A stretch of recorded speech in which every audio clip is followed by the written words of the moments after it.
Ang San Miguel Global Power Holdings Corporation (SMGP), Unit Malita Power, Incorporated, MPI, ay nagplano ng isang 3.2 bilyong pesos pagpapalawak ng planta ng gas turbine power nito sa Zamboanga City.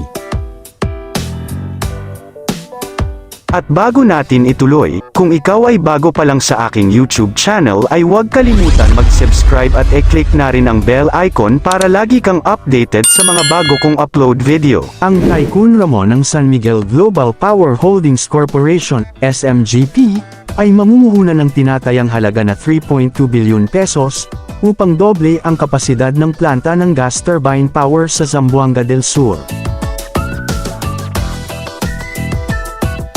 Ang SMGP, sa pamamagitan ng Malita Power Incorporated, ay naghahanap ng environmental clearance upang mapalawak ang output ng project generation sa 56 MW sa pamamagitan ng paglalagay ng isang karagdagang modular gas turbine plant na na-fueled ng langis ng diesel.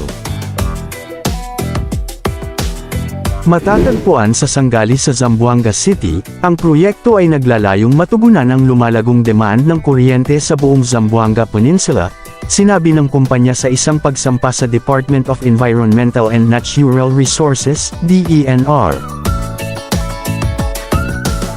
Ang planta ng turbine ng gas ay isasama sa power grid sa pamamagitan ng isang pagkakaugnay sa National Grid Corporation ng Pilipinas, existing switching station situated about 200 meters away from the project site. Ang rehiyon ay nakakaranas ng mababang boltahe at hindi matatag na supply, lalo na sa lungsod ng Zamboanga, dahil sa mahaba, mga linya ng radial at kakulangan ng local power generation. Sinabi ng kumpanya na ang iminungkahing proyekto na sumasaklaw sa higit sa 14,200 square meters ng lugar ng lupa ay inaasahang makakatulong na patatagin ang boltahe at supply sa rehiyon, pati na rin magbigay ng mabilis na pagtugon sa power. Nangako rin ang proyekto sa mga benepisyo sa ekonomiya at panlipunan, kabilang ang paglikha ng trabaho sa panahon ng konstruksyon, madagdagan ng mga kita sa buwis, pinabuting serbisyo sa lipunan at pag-akit ng mga bagong negosyo dahil sa maaasahang power. Batay sa tentative timeframe ng kumpanya, ang 56 megawatts na pasilidad ay na-target para sa pagsubok at komisyon sa loob ng quarter na ito. Ang natural gas ay ang cleanest burning of all fossil fuels, na naglalabas ng hanggang sa 60% na mas kaunting carbon dioxide kaysa sa carbon. Hindi rin ito iniiwan ang mga byproduct tulad ng abo, putik, at iba pang mga bagay na particulate na nakakapinsala sa ating kalusugan at sa kapaligiran.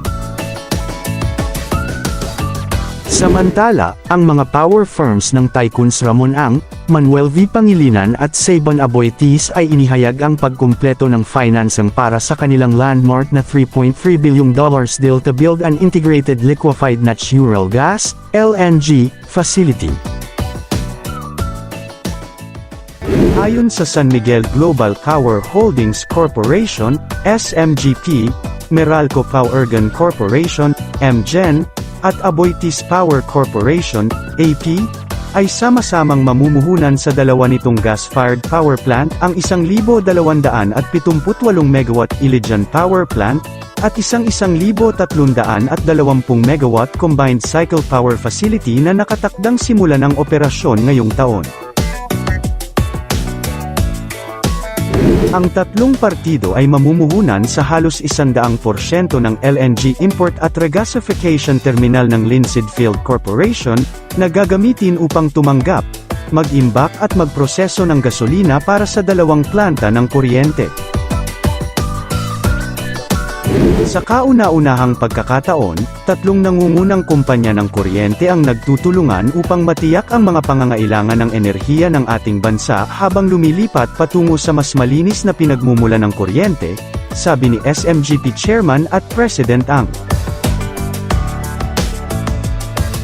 Ito ay kumakatawan sa isang malaking hakbang para sa ating enerhiya sa hinaharap, na tinitiyak hindi lamang ang pagiging maaasahan kundi pati na rin ang cost-efficient na power para sa maraming Pilipino. Ang partnership ay nakatakdang magdagdag ng higit sa 2,500 megawatts ng generation capacity sa power supply ng bansa kapag ganap ng gumana, na nakakatugon sa mga kinakailangan sa enerhiya ng bansa at nagbibigay ng suporta sa target nito sa pagbaba ng mga emisyon. Ito ay dahil ang Department of Energy, DOE, ay naglalayo na magkaroon ng renewable energy account para sa 50% ng generation mix sa 2040, target din ito na magkaroon ng natural gas na mag-ambag ng 26% sa mix sa panahong iyon.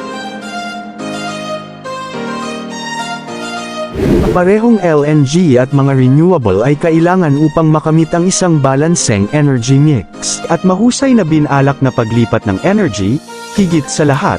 Ito ay isang malaking panalo para sa Pilipinas at sa mamamayan, pahayag ni AP Chairman Aboy Tis. Bukod sa pagbabago ng energy landscape ng Pilipinas, ito ay sumisimbolo sa isang milestone na alyansa sa mga pangunahing players sa industriya ng energy tungo sa mas napapanatiling kinabukasan. Sinabi ni National Economic and Development Authority NEDA Secretary Arsenio Balisaque noong September na ang Pilipinas ay mangangailangan ng $103.6 billion o 5.8 trilyong peso, halaga ng pamumuhunan sa mga proyekto ng renewable energy upang matugunan ang target na power generation mix sa 2040. Ang mga dayuhang mamumuhunan o kumpanya ay pinayagang sumali sa sektor ng renewable energy ng Pilipinas matapos amyendahan ng Department of Energy, DOE, noong November 2022 ang Implementing Rules and Regulations, IRR, ng Renewable Energy Act of 2008. Tinitingnan din ng administrasyon ang pag-amyenda sa Electric Power Industry Reform Act, EPIRA, para mapababa ang halaga ng kuryente sa buong bansa.